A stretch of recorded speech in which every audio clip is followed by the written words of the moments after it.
It's necessary to say it again. There was no stronger voice against injustice than Edward Said, certainly not at Columbia. And there certainly has been none since. One can only imagine what he would have said now, whether with regard to the Middle East or to the US or to Europe for that matter, and how he would have said it. We are all sheep in comparison. Edward's voice was strong in analysis and argument and strong in tone and timbre. Though never strident, you didn't mess with it. People listened. When his voice came over the answering machine, remember those ancient apparatuses, you answered. He would have despaired now of the fate of his beloved Palestine, but he would not have given up. This place is infinitely poorer without him. The series of lectures, of which this is the 12th, offers testimony to our ongoing debt to Edward and his work, and the place he holds in the hearts of all of us who feel it's worth continuing the fight that he defined and that defined him. But you know all this. I'm David Freedberg, and I'm director of the Italian Academy. Once more, it's an honor for us to host the 12th annual Edward Said Memorial Lecture, and an honor for me to welcome you all here this evening. Not all of you may know that Edward was a member of our board from the day of its inception until his death. Whether he agreed to join it because of his love of Gramsci, or whether it was simply out of affection for this place, I'm not sure.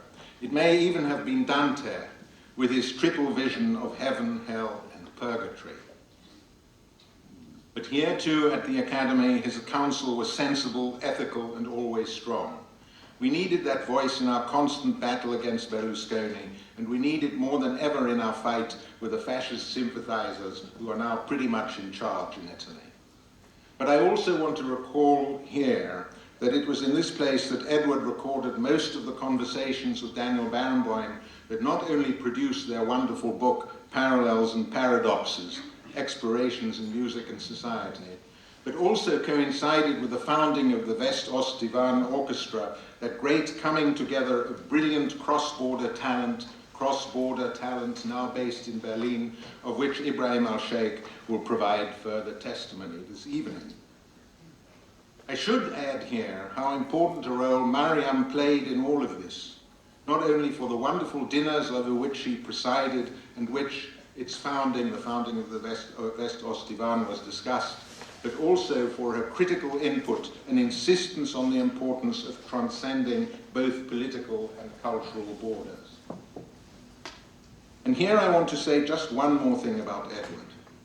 As we know, Edward loved music and literature, and good music and good literature. His knowledge was vast.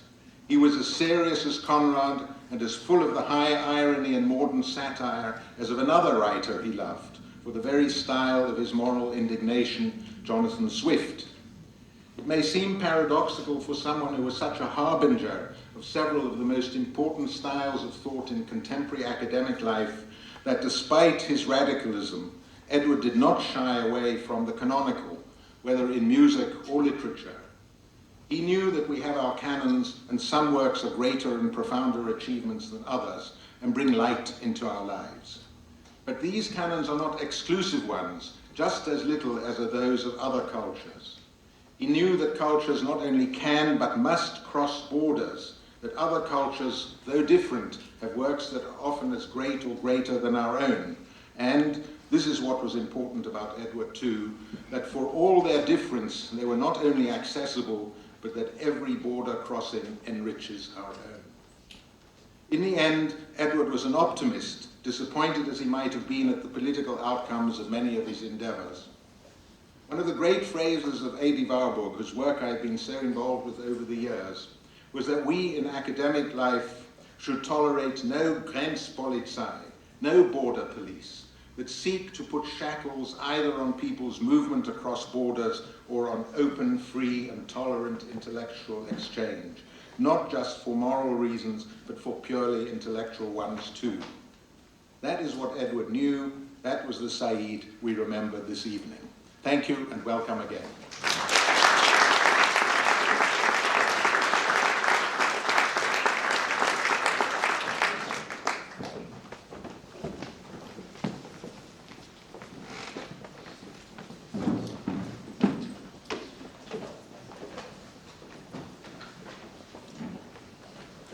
Good evening. My name is Gauri Viswanathan, and I teach here in the Department of English and Comparative Literature. On behalf of the Edward Said Memorial Lecture Committee, it is my great pleasure to welcome you all to the 2018 lecture, which will be delivered by celebrated writer Hisham Matar. My colleague Safwan Masri will be introducing Hisham in a short while. But first, we have a special treat.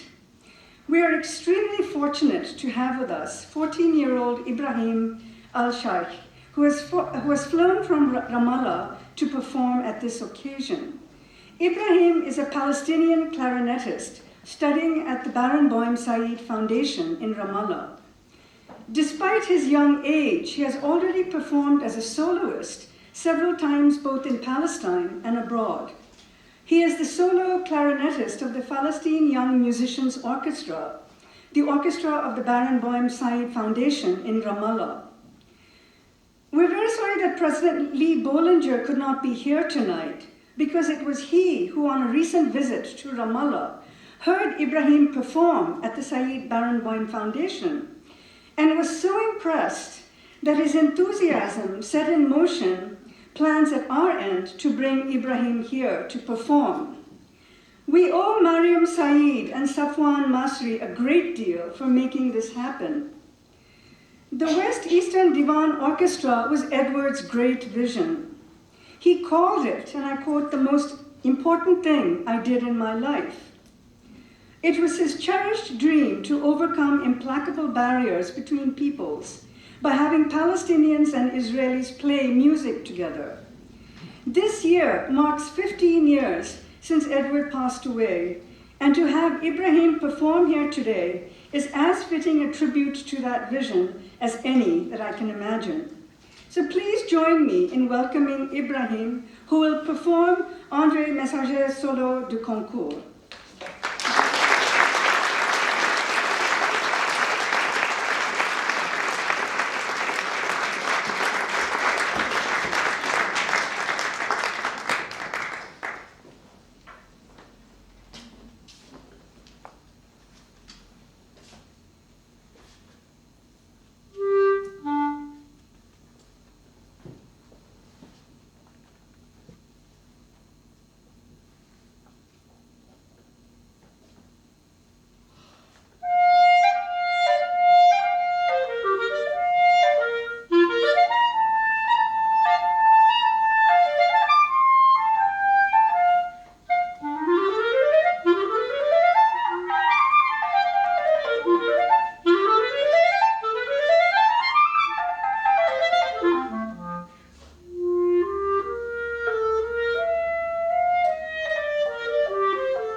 Thank you, Ibrahim.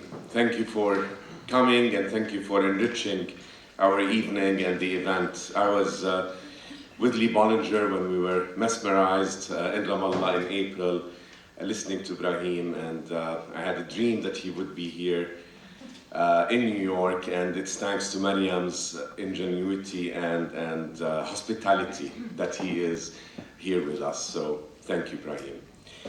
Safwan Masri, Executive Vice President for Global Centers at Columbia, and it's really my great honor to be introducing Hisham Matar to you tonight. And this is not just for the prolific writer and great intellectual that Hisham is, but also because I am privileged to call him a friend. Our friendship is one that began in the pages of his books. The power and intimacy of Hisham's work is such that, as his reader, you are left with the feeling that you are not being spoken to, but rather spoken with.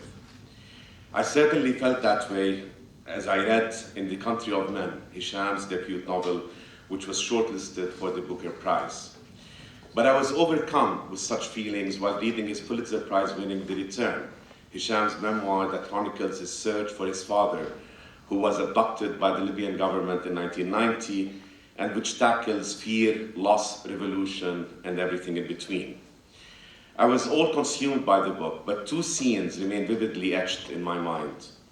The first came in the introductory paragraphs of chapter 15, Maximilian. Maximilian, incidentally, refers to Edouard Manet's The Execution of Maximilian, a painting depicting a political execution. Throughout the chapter, Hisham pulls the reader into the depths of his soul, which manifests in his description of his fixation with a single painting at a time, a coping mechanism meant to be a temporary solution to dealing with his father's disappearance, which over the years became an integral part of his life. The Execution of Maximilian is one such painting that captures Hisham's attention. But back to the all-consuming scene in that chapter.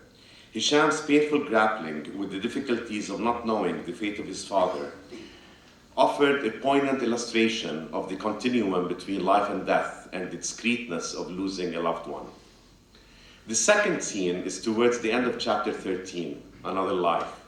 Hisham recounts a lecture he delivered in Libya, when a man in the audience rises to acknowledge that he was not in attendance for Hisham, nor Hisham's father, Jabala. The man was there in recognition of Fawziya, Hisham's mother, and for her role in housing mothers of prisoners, the speakers included, when they had been arrested for protesting during their university days in the 1970s. In Hisham's writings, I found a kindred spirit, one that I knew I had to seek out, which I did, and thus our first encounter at a London pub near his home not even a couple of years ago. It is not often that someone comes along who is a true friend and a good writer, and I'm quoting here from E.B. White. The raw, unbridled, and powerful ideas and emotions that are put forth in Hisham's writings are similar to those one receives from him as a friend. Hisham and I bonded over our obvious commonalities, our Arabness, our ties to the region, our views of the world, and our identities. Our friendship developed as we contemplated together our respective relationships with our parents and other more rudimentary explorations of the self. And I feel like I've known Hisham my entire life. And I await in anticipation, as I'm sure many do, to learn even more about Hisham when his next work of nonfiction, A Month in Siena, a book about a set of paintings and on the connecting lines between art, love, and death, comes out next year. There are few as equipped as Hisham Matar to take us on this journey tonight, where we will explore the late Edward Said's fascination with Joseph Conrad and the parallels between these seminal literary and cultural figures. The choice of Hisham as this year's Edward Said Memorial Lecturer is obvious in many ways. He and Edward are bound by their immense intellectual prowess and literary scholarship. Their works are enduring documentations of cultural, social, and political phenomena of their times, in diction that appeals to the scholar and the layman alike. And to borrow from Hisham's description of Edward, which I would apply to them both, is the notion that both are guests in the languages and countries in which they write in. Their guest status acquired not entirely by choice, but due to political upheaval and disruption facing both of their home nations. Before I turn it over to Hisham, I would like to leave you with a quote of his from a piece he penned in The Guardian 2 years ago about his relationship with language and how he went from being an Arabic speaker to a bilingual and ultimately a writer in a tongue that was not his own, an idea Hisham will explore in both Saeed's and Conrad's writings this evening. I am a Libyan, Hisham says, who writes in English.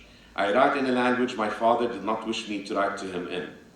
Yet the most consistent response to this fate has not been sorrow or unease or shame, or for that matter, pride.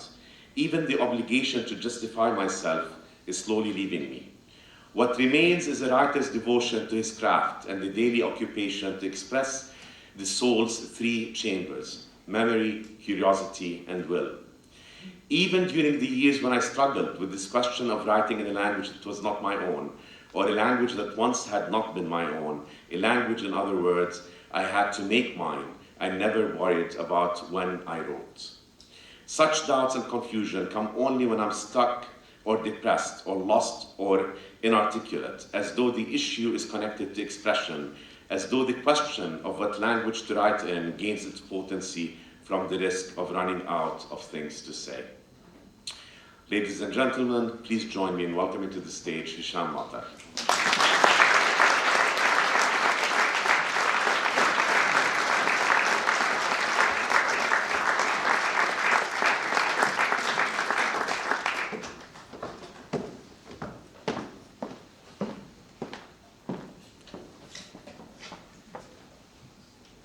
This is a place from which to sing.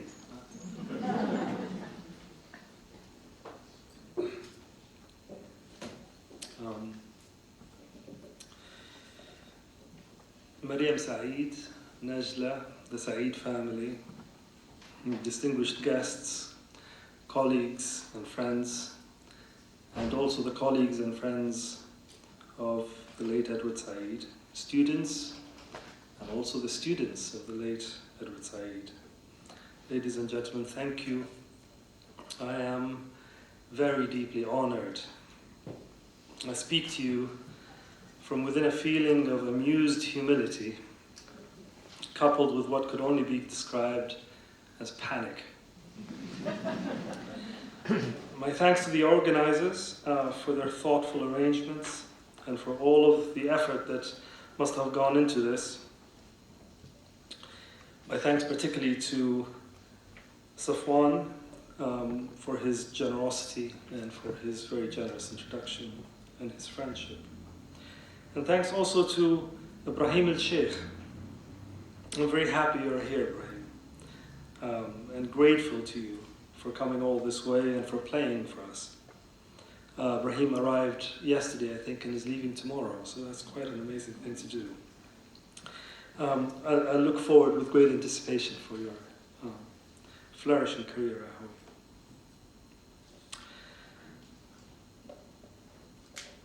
I'm not sure why it is that certain dreams vanish from memory, whilst others remain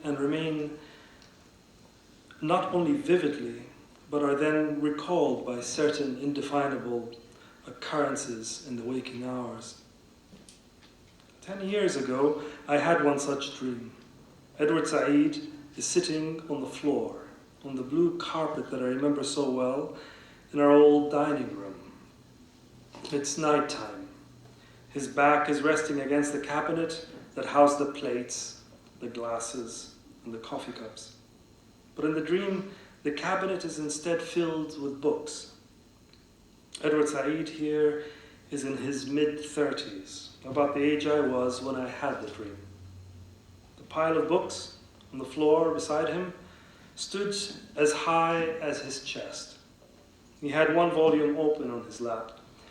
I had no idea what it was. In fact, I couldn't tell what any of the books in the stack were, but they didn't seem his in the dream.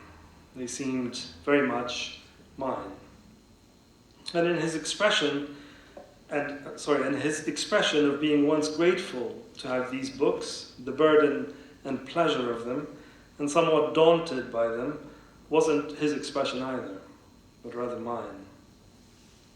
The dining room in the dream was from the apartment we had in Cairo after my family escaped the dictatorship in my country, Libya. Our situation was not unusual, of course. Cairo, like London, was a city to which many Arab exiles went. 30 years before my family arrived there, Edward Said's family had also settled in the Egyptian capital. They had left Jerusalem, where Edward Said was born and spent his formative years, when the family was expelled and turned into refugees in 1948. Even though my family's temporary exile stretched into a lifetime, we did not, in those days in Cairo, and for a long time after, retain the practical and real hope of returning to Libya someday. But I suspect the situation for Said's family was different. Theirs was a bigger tragedy, one that involved a foreign occupation, and therefore must have seemed, even to the young Edward of those years, a long-term proposition. I picture Edward the boy thinking in the quiet hours of his solitude of his old bedroom in Jerusalem, occupied now by strangers, and the bedrooms of his parents and siblings, and those of the neighboring houses of the relatives and friends he had grown up among. And him perceiving in the quiet and unsolicited way in which true acts of dispossession are discerned, that his country, and with it his own self, were undergoing a very particular kind of assault, one that had the intention of erasure. During those early years of my family's new life in Egypt, I would stand on our street very early each weekday morning, waiting for my American school bus to arrive. Every time it appeared, large and yellow and out of scale, it seemed again implausible. The school was in the suburb district of Ma'adi, with its wide avenues and tall eucalyptus trees and villas wrapped inside gardens. This was where American and British expats preferred to live. Most of my fellow pupils were the daughters and sons of American diplomats, agents, and military personnel. They had a peculiar disinterest in Cairo. It was as if they were simply holding their breaths till they returned to the US. Even the bread of our daily sandwiches was shipped in from America. Whereas my school wanted to turn me into an American, Edward Said's wanted to make an Englishman of him. Victoria College, which was also in Ma'adi, down the road from my school, had been, in Said's words, in effect created to educate those ruling class Arabs and Levantines who were going to take over after the British left. From the earliest moment, Said's life and education implicated him into the fault lines between Western intention and power in the wake of European dominance of Arab lands and Arab independence and sovereignty. From that American school in Cairo, I went to Britain and university in London, the city where, apart from gaps here and there, I have remained ever since. And it was there that in 2009, a few months after I had that dream of Said, that I received an invitation to give a lecture at Columbia University, the very place where, having earned his PhD, the subject of which incidentally was Joseph Conrad, Edward Said secured a position in the English and Comparative Literature department, here where he spent his entire academic career, from 1963 to his untimely death in 2003. I came and delivered my talk, and a year later accepted a teaching position at Barnard College, where I remain until today, spending the autumn of each year in New York. And so I see that dream as at once being part of a private conversation I was having back then about my relationship to my work, and at the same time a portent forecasting the life I was to have here, a life of reading and learning and teaching. Perhaps it wasn't accidental that my imagination or subconscious or whatever it is that authors or dreams had chosen Edward Said as the protagonist of that dream. I was, at that moment in my life, after liberty. I yearned for a sense of expansiveness. And Said represented to me then, as he continues to do today, a thinker with an unusually broad repertoire, growing up in a contested time where my culture was often spoken of in terms of opposition, of a clash, sentiments that I found neither true, nor interesting, nor useful. Said's work offered an analysis of the malaise, as well as an open invitation to a broad spectrum. He showed how one's preoccupations and curiosities might be determined not by preordained cultural affiliations, but rather by the private passions and compassion of a humanist. His intelligence and appetites gave me great confidence. It made me believe that the entire history of art and ideas was, in very real and direct ways, mine. His approach was a direct affront to the limitations of prejudice, and therefore in constant praise for the spirit of imaginative inquiry. It helped me become even more interested in the wide spectrum of the historical tenor of our human story. I recall very clearly the first time I read Orientalism. The effect it had on me was less intellectual and more psychological. It brought to the surface the complex web of tactics needed by one culture in order to dominate another, and how myths were integral to this project, those shadowy ghosts that seemed, to the young man I was then, impossible to grasp, and that any attempt made at capturing them represented high risks, for one could be accused of madness or superstition or, far worse, exaggeration. Said exposed this regime that relied on an intricate system of distortions, and he did this with such relentless persistence and clarity that it left me deeply agitated. It literally made my heart race. I only occasionally read writers like Said. I had in the same section of my small bookcase Aristotle and Ibn Rushd, Schopenhauer and Spinoza and Kierkegaard, and sometimes I would get the London Review of Books, where Said was a regular contributor. But what I read mostly and more naturally was poetry and novels. Those were the places where I felt that inexplicable recognition of sensing myself to be recalled. Poetry and fiction represented a mentality, a space for feeling and thinking.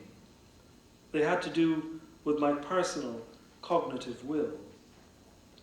One such writer that had powerfully sustained my interest then, and to whom I have continued to return, was Joseph Conrad.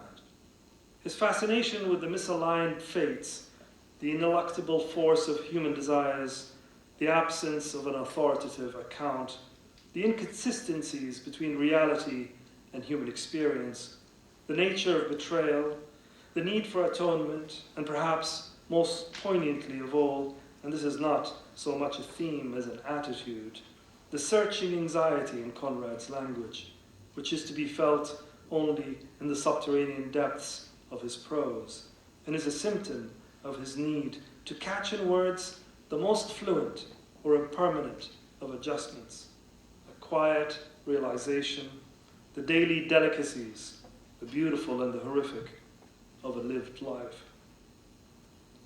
It was Joseph Conrad who had introduced me to Edward Said, and not the other way around. My passion for Conrad led me to those who had also fallen under the same spell, and Said, of course, suffered an unshakable interest in Conrad's work.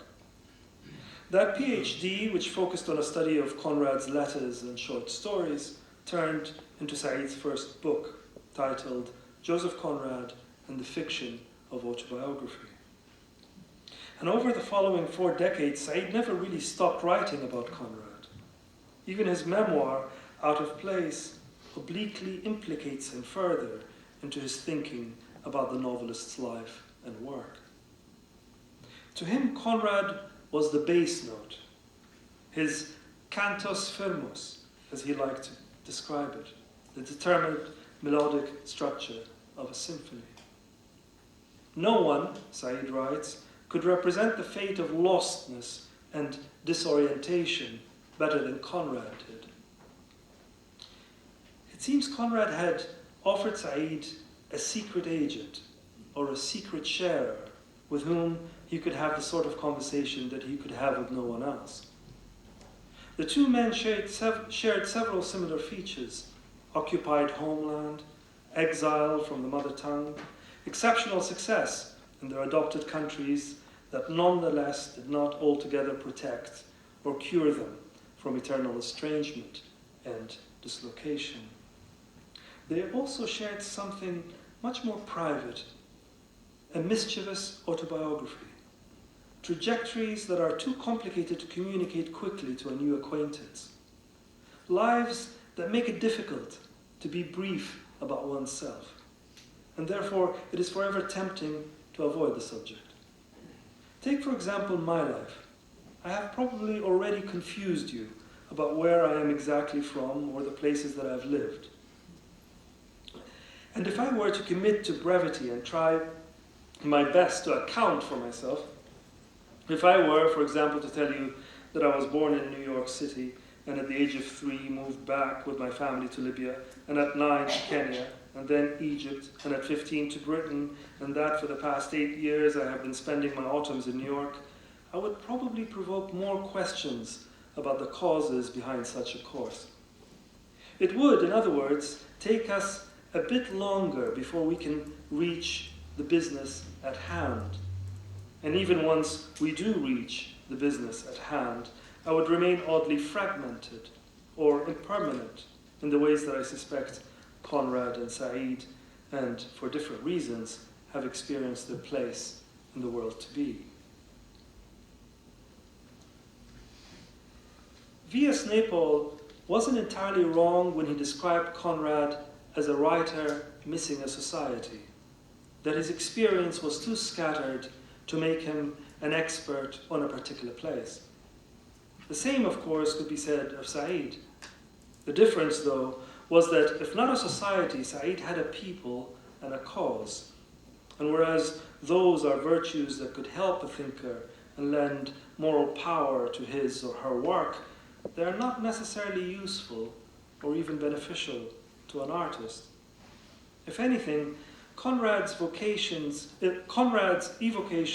of disorientation and estrangement were made more poignant by his lack of confidence in the permanence of any place or public position. To Said, Orientalism, the idea, that library of prescribed notions one culture holds about another, is a theatre, a place for performance, what he called an imaginary geography. These weren't concerns that Joseph Conrad was unfamiliar with. One senses the apprehension in his pages, which often have a near manic appetite for comprehension and comprehensiveness. Conrad is worried about me being misunderstood, or not understood at all. He recognizes the dangers involved in leaving things out. Leaving things out, of course, is the privilege of the insider. If you and I belonged to the same circle, we wouldn't need to say much to be understood by one another. Quite. Certainly. Indeed. These might be some of our most frequent sentences. Something about the state in which one cannot afford to assume makes one both wary and fascinated by becoming an enchanted man, as Conrad calls Axel Heist, the protagonist of his late novel, Victory. Being enchanted must surely involve being able to presume a lot of things, as indeed Heist does. Both Conrad and Said believed that language contains both evidence and culture. Both seem to agree with Freud that one of the purposes of language is to expose us, to get us to say a little bit more than what we believe we are really saying. And that assumptions and presumptions inevitably reveal more about the presumer than they do about the presumed.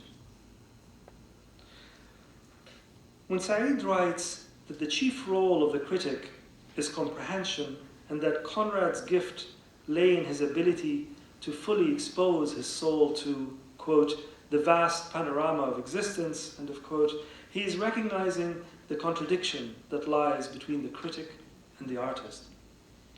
Conrad, it seems, was condemned to progress without the prerequisite of comprehension. Like most artists, he journeyed without the full conscious command of his itinerary.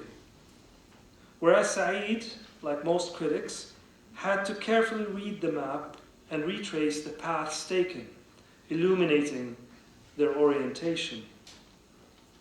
Orientalism was a study of a specific historical pattern, but also a diagnosis of disorientation, a desire for orientation, and perhaps reorientation, of how to navigate the contested and vertiginous historical place the Arab world was placed in the latter half of the 20th century.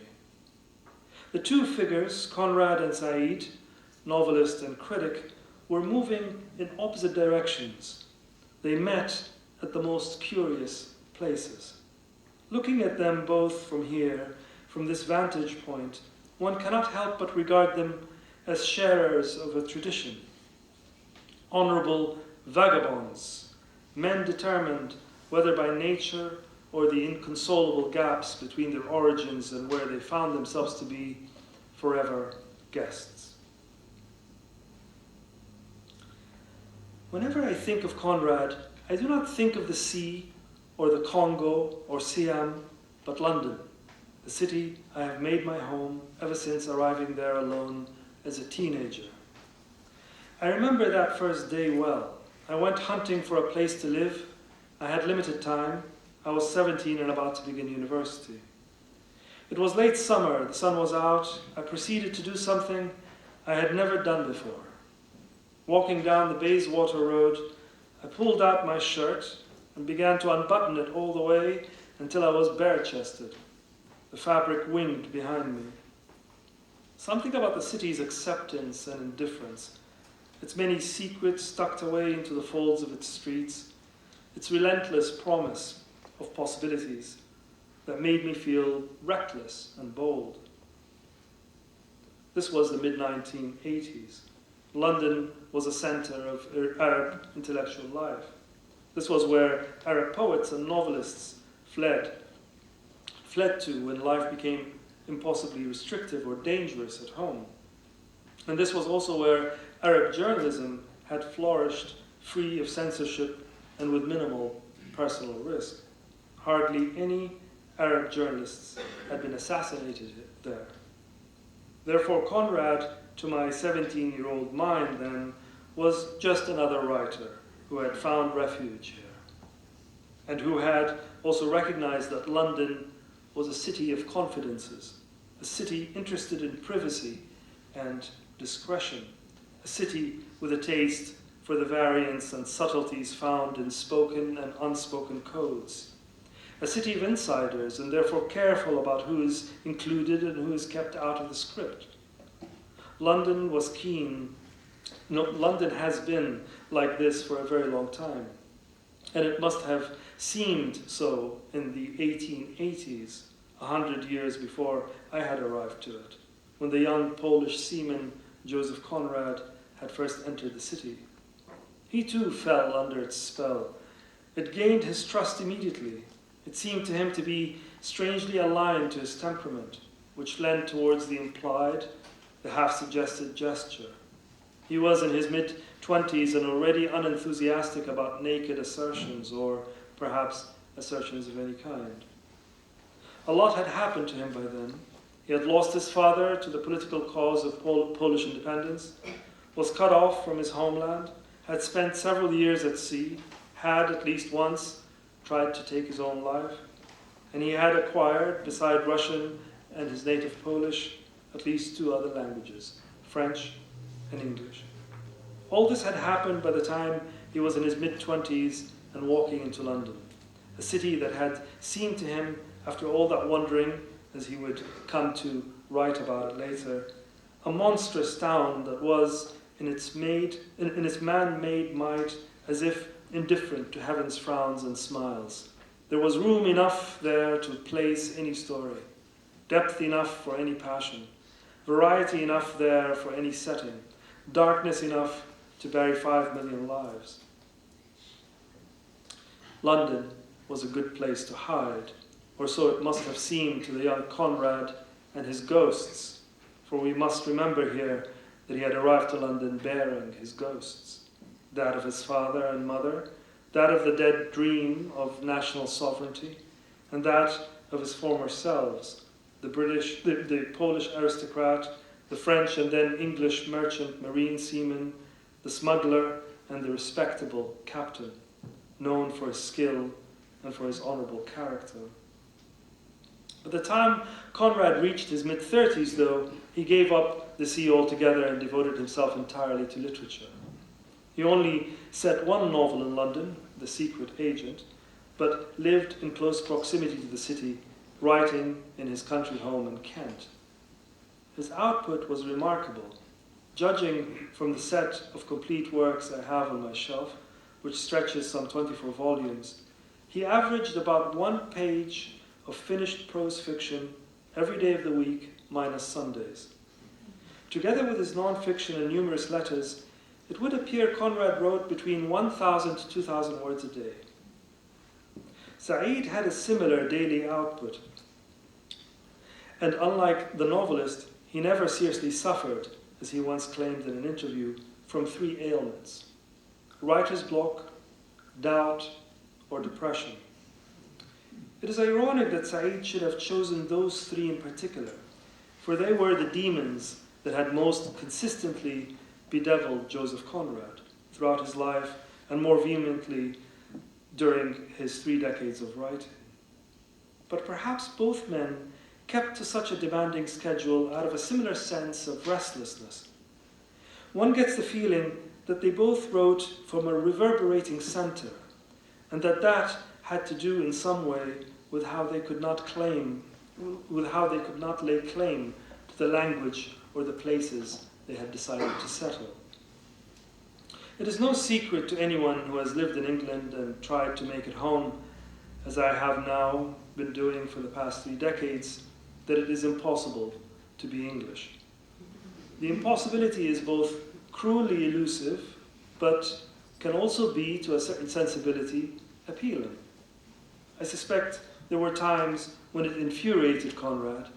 Here he could live, take up the nationality, alter the literature, and yet never be assimilated. And yet I can also imagine it seeming a facility, a unique sort of freedom, to remain forever unobliged by a place. Towards the latter stages of working on the manuscript that was to become his most ambitious novel, Nostromo, Conrad wrote, on the same exceedingly thin paper he liked to use for his fiction, a letter to a Polish friend. He wrote, explaining, in English, many of the details of his upbringing, his Polish life, and then transformation into an English novelist. Both at sea and on land, he wrote, my point of view is English, from which the conclusion should not be drawn that I have become an Englishman. That is not the case. Homo duplex has in my case more than one meaning. Doubleness and duplicity concerned Conrad. He wrote as if believing he could locate absence all in one place. In The Secret Agent, Adolf Velrock, the spy and protagonist of the novel, has his cover blown. He could no longer keep the truth from his wife, Winnie. She, confronted with her husband's true identity and the tragic consequences of his actions, is inconsolable. She does not ask him questions, though. She neither rebukes nor inquires. She knows that such responses have in them the consolation of engagement and the hope of resolution. Instead, she refuses to engage. She becomes as impenetrable as stone, as ungiving as a blank page. And it torments Verloc. He does not know what to do.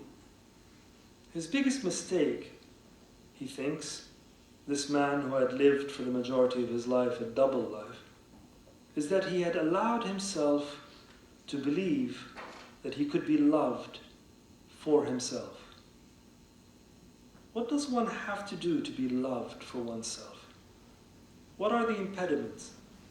And what happens when one is not loved for oneself? What are the appropriate things one ought to be loved for? What sort of love can we live with? These questions hover over the secret agent, and they also return, these themes of duplicity and estrangement, in the short story Amy Foster, what Said deemed to be the most desolate of Conrad's stories. Amy Foster is about an East European stowaway. While making his way to a new life in America, his ship is wrecked off the southern coast of England. He appears to be the lone survivor. He lands tired, bearded, long-haired, and without the English language, at a Kentish village. The locals are suspicious of him. Some consider thoughts of violence.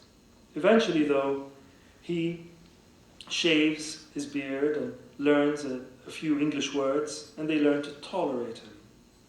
He even finds love, marrying the plain Amy Foster, the local farmer's daughter.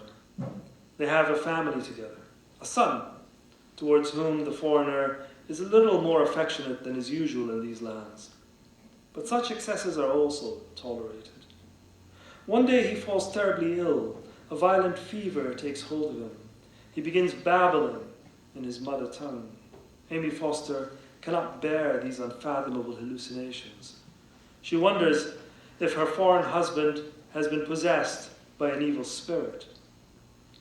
There was nothing in her now but the maternal instinct and that unaccountable fear, Conrad tells us just before Amy Foster grabs hold of the baby boy and abandons the sick immigrant, who, like Adolf Verloc in The Secret Agent, had made the mistake of believing he might be loved for himself. It is a tale of a man who cannot make himself understood and must remain in constant need of translation, vulnerable to its variable tools, which are inevitably approximate. The things he says in these feverish last hours are never translated to us. Conrad never tells us what the man was trying to say to Amy Foster, as though all along contained in every stowaway's mouth are all of the unuttered words, all of the absences in one place. Amy Foster, the story, profoundly affected Edward Said. It made him think, he wrote, that Conrad must have feared dying a similar death, inconsolable, alone, talking away in a language no one could understand. And it makes me wonder if similar fears occupied Said too.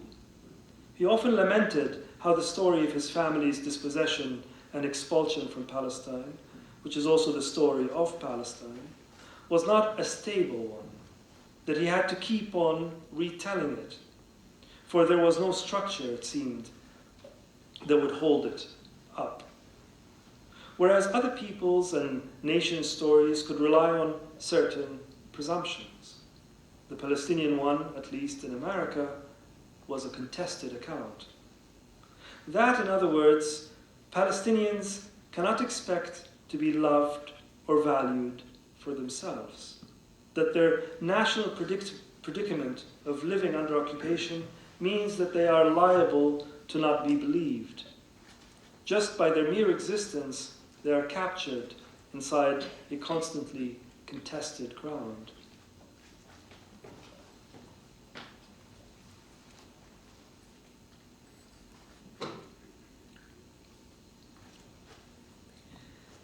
Another author who was affected and moved by work, and in particular the short story Amy Foster, was the British philosopher Bertrand Russell.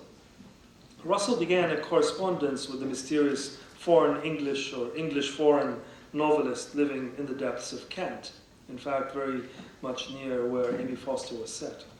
And soon after they began writing to one another, Russell boarded a train from London to visit Conrad. Once the two men were face to face, Russell was taken aback by Conrad's speech.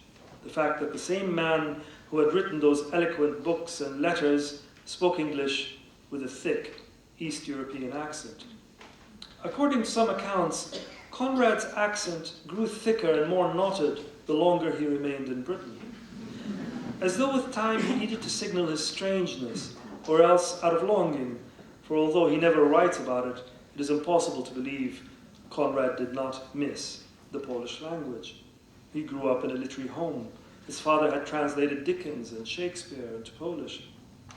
But beyond this first impression, the whole encounter affected Russell deeply. He wrote about it and did so immediately on leaving Conrad and boarding the train back to London, in a letter to his mistress, Lady Ottoline Morel. The literary hostess and patron of the arts had, in fact, introduced the two men. "Here I am on the way back from Conrad," Russell tells Lady Ottoline. "It was wonderful. I loved him. I think he liked me. He talked a great deal about his work and life and aims, and about other writers." This was 1913. Conrad was 55 and Russell 41. At first, both men were shy and awkward.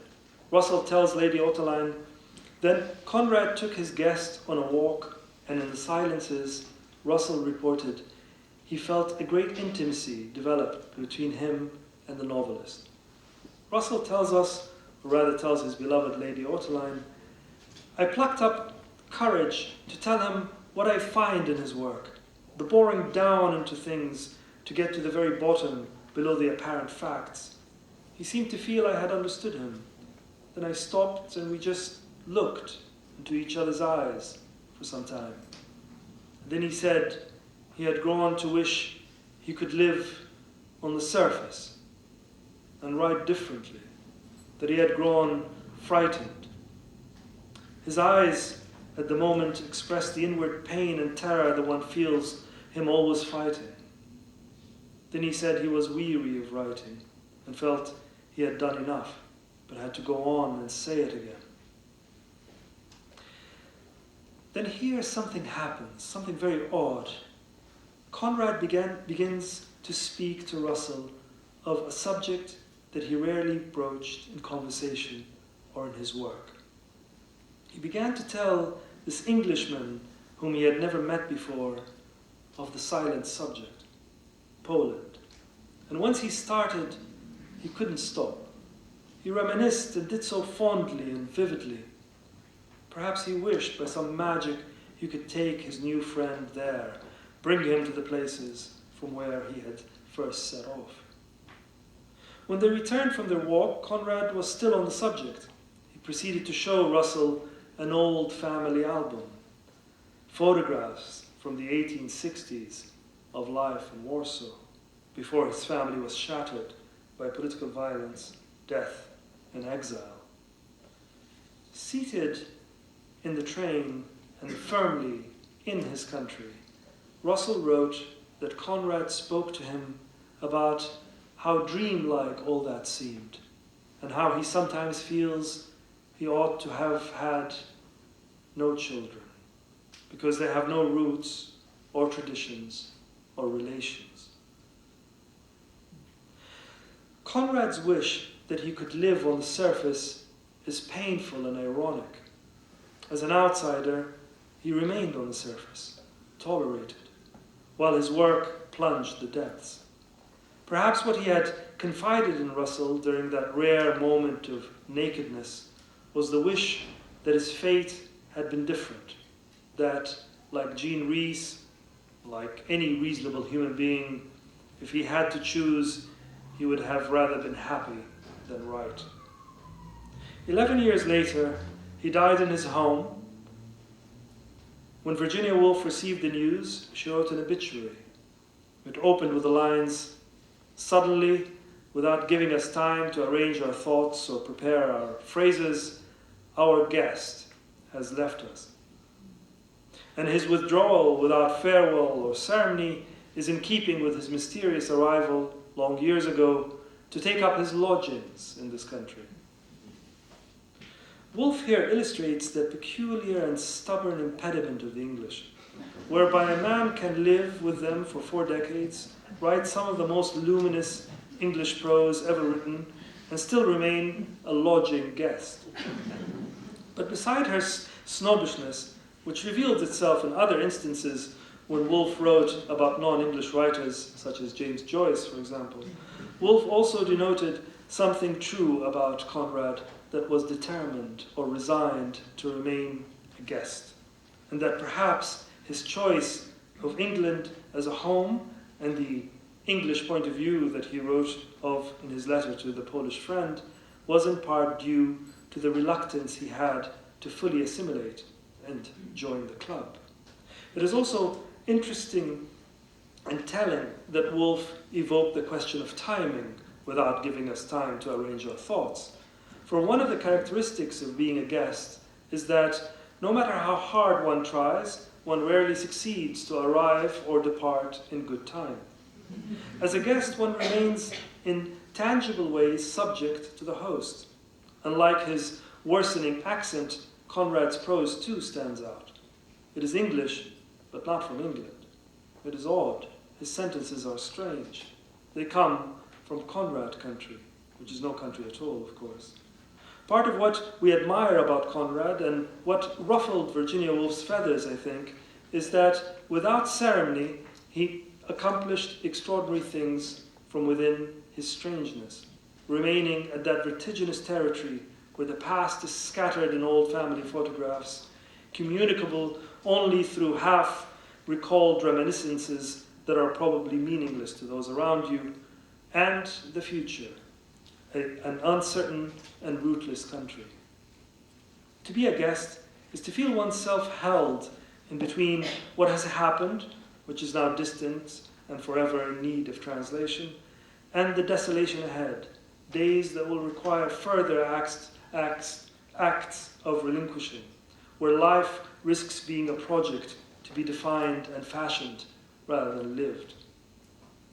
Guests believe themselves to be alone, that they are at the brink of something, that there is no one else who could possibly be like them. There was no other Paul who had gone to England and turned novelist with whom Conrad could exchange notes, for example. Said was a writer whose very existence contradicted the claim made by the Israeli Prime Minister Golda Meir in 1969, when Said was 33, that there was no such thing as Palestinians because there were no Palestinian writers.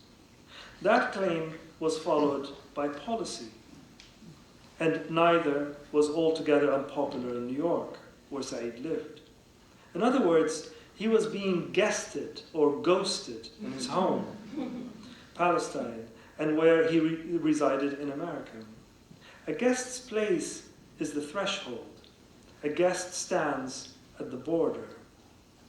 A guest stands at the point of conversion and must surely be, like Rasimov, the character in Conrad's novel Under Western Eyes, quote, fascinated by its approach, by its overpowering logic, end of quote.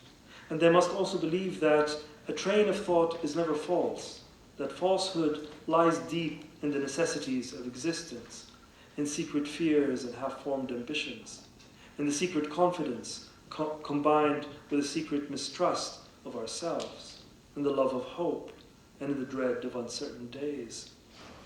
To be a guest is to be constantly susceptible.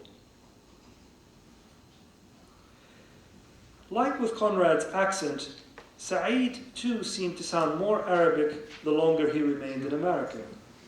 The places where both men settled played a role in the trajectory of their writing. Had Conrad come to America, for example, where the wrecked ship of the unlikely stowaway of Amy Foster was heading, he would have written different books, in part because one could imagine Conrad relinquishing his displacement in, say, California. Writing books, yes, about the sea and so forth, but also books about America. I cannot, for example, imagine him writing Heart of Darkness from San Francisco. And I think that says as much about Conrad and Heart of Darkness as it does about England, the place with the slippery surface, where it is exceedingly difficult for a new arrival to find traction. In a similar way, it is hard to imagine the Edward Said who would have gone instead to teach at, say, Oxford University. I can imagine him writing from there his book on Conrad, or that wonderful book, Beginnings, his examination of the early lines of a literary text and the determinate implications of those half-conscious gestures. I can even imagine him writing his memoir, Out of Place, which of course would be a different book given the English life he would have had, and which I'm asking you to indulge me in imagining here.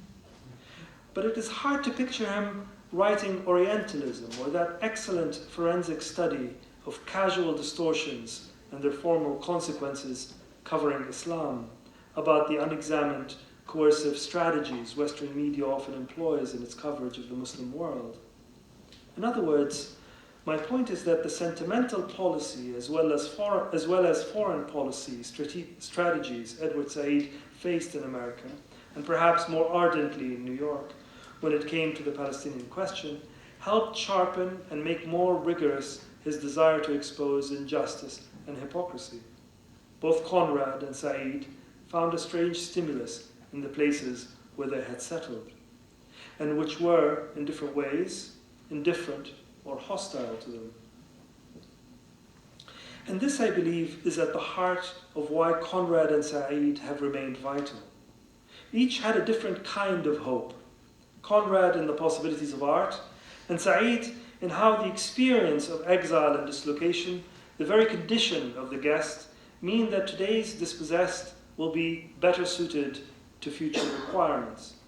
That the immigrant and the exile who is condemned to daily acts of translation, of translating themselves into foreign customs, manners, and language, and who are therefore having to endlessly traverse that threshold between intention and expression, between the concealed sentiment and its outwardly shape, will tomorrow be advantaged by their burden. I would like to think that is true, but I'm not certain. What is clear to me is that notwithstanding their different approaches and sensibilities, and the differences, of course, in their work, both Conrad and Said seem to speak directly to where we find ourselves today.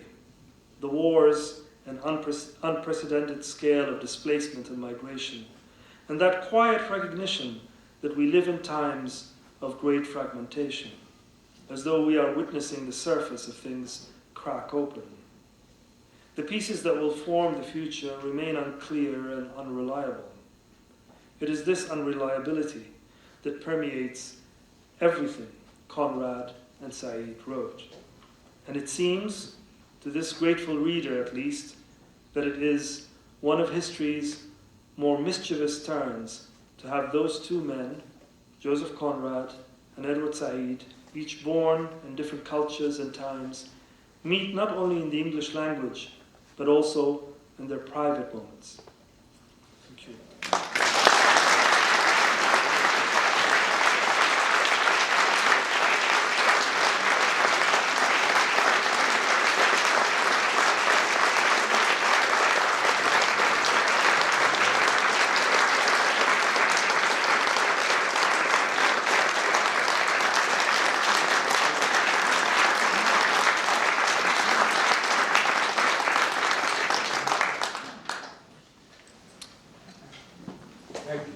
I think there's time for a few questions, so if anybody would like to address a question to Hisham, that would be great.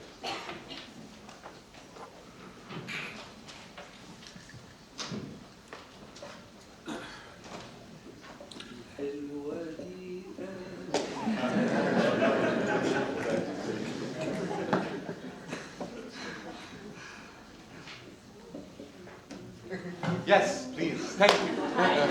What a great question. How did you go about writing for tonight? How did you try to bring yourself into constellation with Said and with Conrad? How did the process begin? When I first received the invitation, that was the first thing that came to mind, so I sort of trusted that first impulse and used it as an excuse to reread them both. I haven't by that stage read everything by both of them, but I used the occasion to do that over the past year, which was great fun. But meant that I ended up with a lot of things that I wanted to look at. And so it became then a process of removing excess and just carrying this line. Yeah, that's how it came.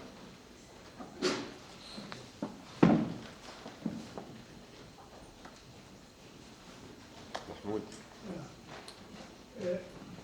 Yes, Mahmoud, they're bringing the microphone.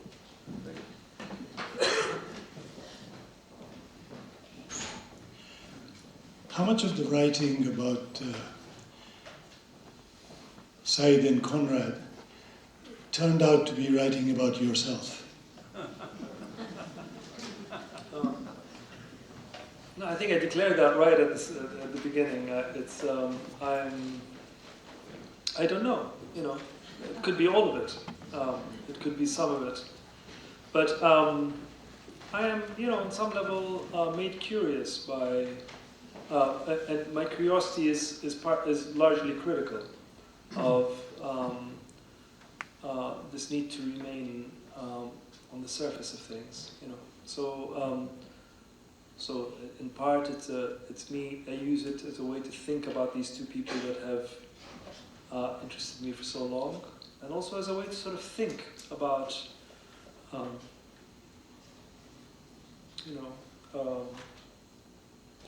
why has this up to now been important for me, remaining on the surface, or remaining a guest? I'm made curious by that. But I hope in ways that aren't, my attempt was not to make that narcissistic and make it sort of, but in ways sort of to use it into the work, that's been my, Yes. Thank you for this mind-broadening, opening talk. There's this offhand remark that Said makes in possibly one of his last interviews. He says, "I've never believed that Conrad wrote in English." Could you say a little more about what you have also occasionally remarked about Said's English and how it was perhaps becoming more and more Arabized with time, and also perhaps speak to your commitment to English and how that, under the surface, carries certain traces of Arabic prose and perhaps even poetry? Yeah. I'm not sure. I'm not sure what currents. If I speak very personally, I'm not sure what currents run into the work, right? But I think one of the things that happens when you migrate from one language to another, when your early experiences, your first utterances are in one tongue, and then your writing is in another tongue, and by definition, your writing is the, if you want to know a writer, I feel that her or his DNA is in the prose, it's in the sentences, right? So it's one of the most private and telling and expressive modes for a novelist or a poet, I feel. And so if you do that, if you migrate in that way, I think one of the things that it exposes to you is something that is universally true about language, which is that all languages are involved in an act of translation, right? That in some sense, what literature is really interested in is the unsayable, and finding some way to approach the unsayable. And so that's, I'm not suggesting for a minute that therefore enlivens you and makes you a better writer, but I'm also not suggesting that It made you a better writer. I don't know about that. Who knows? I have no idea about that. But I also know that on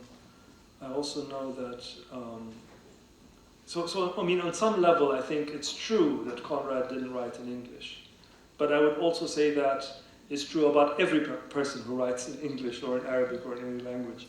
In other words, that you're really using this this limited tool, to say things that don't arise in words.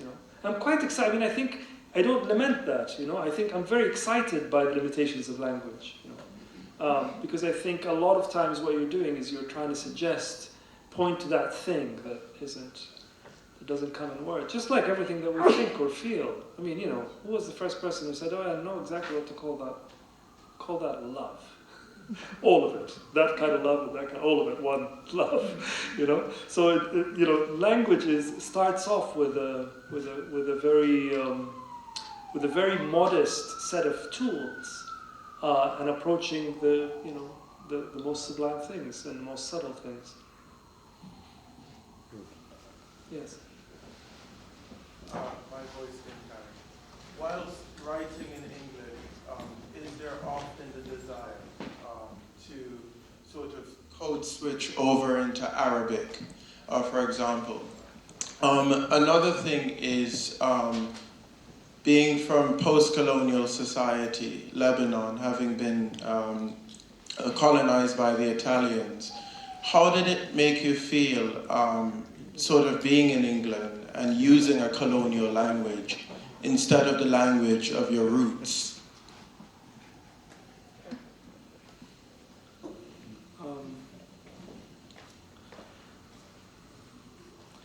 I think it was Václav Richter, the Russian pianist, who said that two things that he distrusts the most is analysis and power.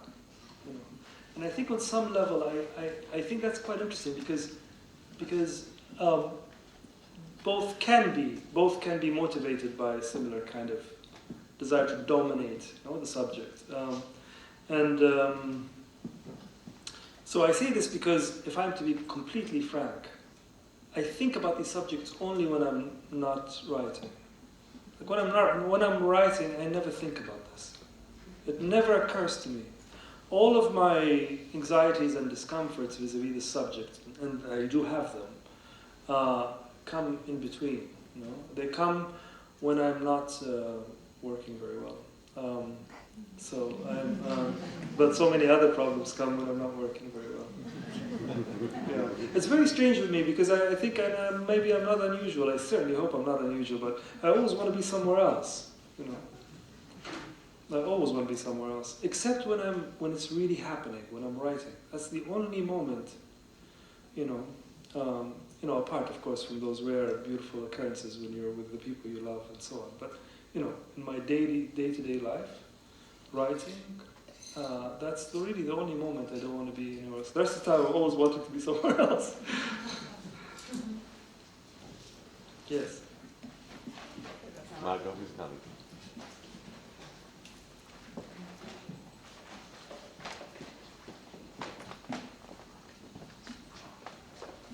Hi. As a teacher, do you ever see your 17-year-old self in any of your students? Do you have students who are going through something like what you've described between languages, between cultures?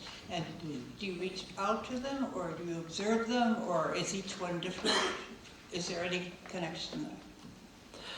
No, my students are far much better than I was when I was 17. I don't say that to flatter them for a minute. I mean, they're just they're really quite exceptional, and it's a real privilege to encounter them at this moment, when they're just about to become adults. When, in other words, like most of us at that stage, we're propelled and motivated by our fantasies of what the life of the mind might be like, right? And those fantasies are really wonderful tools to engage them into the depths of, into what the lived experience might be like, right? And to encounter books with them, to reread books with them, and have them be enlivened by that reading, So and yes, this question of language does come up. Yes, of course. I mean, that's what I think is interesting. That's what I tried to allude to at the end, is that this, on some level, strange situation of Conrad's and Said's is becoming more and more common, of course. And a lot of us are having to live in the, on the boundaries of languages And this is something that is of interest to my students, but also to my colleagues. And we think about those questions of translation. Yeah, it's. We have time for one more question, if there is one.